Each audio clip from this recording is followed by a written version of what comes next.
In the news this week, a report reveals LGBT lobby group Stonewall has been receiving £1 million a year of taxpayers' money. The majority of the Irish public support keeping single-sex spaces. And the world's smallest newborn goes home. Hello. The Taxpayers Alliance has uncovered that LGBT lobby group Stonewall received over £3 million of taxpayers' money in the past 3 years. Between 2018 and 2021, 327 public bodies paid more than £2.5 million for membership of the group's Diversity Champions scheme, with the remainder coming from conferences and training programmes. Its report revealed Stonewall had received almost £500,000 from the NHS bodies alone, with other major public bodies making large contributions, including the Greater London Authority and the House of Commons.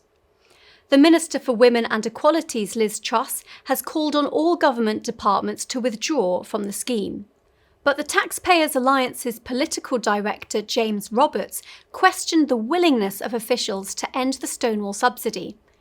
Taxpayers should not be subsidising campaigners who use those privileges to lecture and lobby.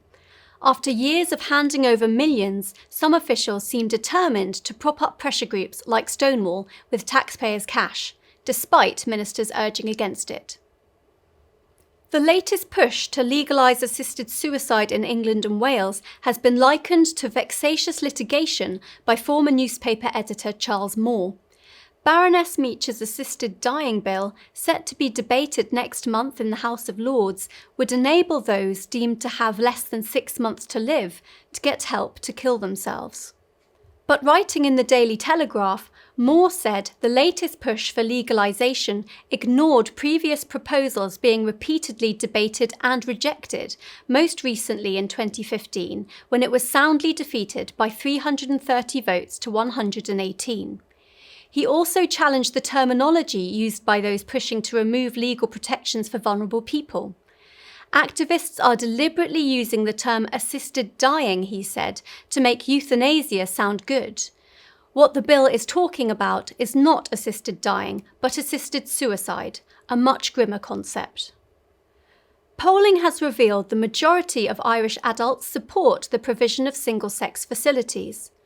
Of the 1,001 adults polled by market research company Red C, 64% agreed hospitals should be required to provide single-sex wards rather than mixed wards, with only 23% in disagreement. It also found 62% agreed public buildings such as banks and schools should have to provide single-sex toilets. Currently, the Irish Gender Recognition Act allows anyone over 16 to apply to change their legal sex. And finally, the world's smallest newborn has been discharged from hospital after 13 months of treatment. Kwek Yu-Xuan was 24 centimetres long and just 7.47 ounces, about the weight of an apple, when she was born at less than 25 weeks. She now weighs around 14 pounds. Yu-Xuan still has chronic lung disease and will need help with her breathing, but hospital staff say she should improve with time.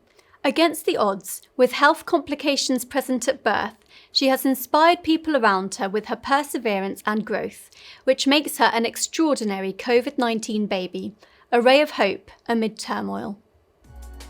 Well, that's all for this week. For regular updates and information on all of our stories plus much more, visit our website at christian.org.uk. Until next time, goodbye.